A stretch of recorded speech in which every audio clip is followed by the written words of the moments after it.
కృష్ణా జిల్లాలో family పంచాయతీల్లోనూ TDP నేతలు కాసులు దండుకుంటున్నారు. తాజాగా పీఎస్ కు చెందిన భార్యాభర్తల పంచాయతీలో టీడీపీ నేత గోకవరపు సునీల్ జోక్యం చేసుకున్నాడు.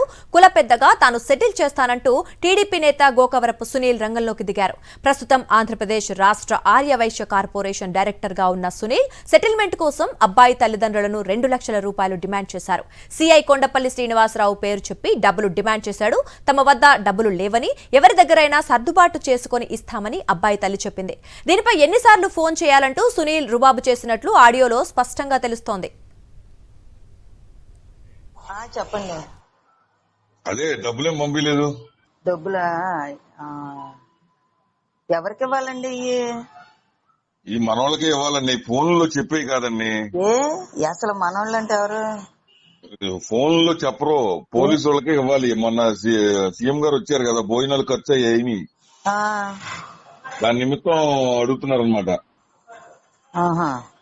అది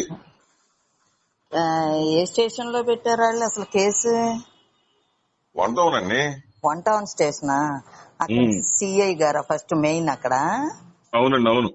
ఆయన పేరు శ్రీనివాసరావు గారు, కొండపల్లి శ్రీనివాసరావు గారా? అయితే ఈయనేమో బయటికి వెళ్ళారండి. మరి తీసుకొస్తానికి వెళ్ళారో ఏంటో తెలియదు. నిన్న చెప్పారుగా, ఇవాళ సాయంత్రం లోపిస్తాను అని చెప్పి అన్నారు కదా. సాయంకాలం ఏమోనండి, మీరు రోజు అదే బాధలు మీకు చెప్పుకొచ్చామా మొన్న? మన దగ్గర లేవని చెప్పుకొచ్చాము. మరి ఎవరొకరి దగ్గర అడిగి తీసుకోవాలి కదండి, మన దగ్గర లేనప్పుడు.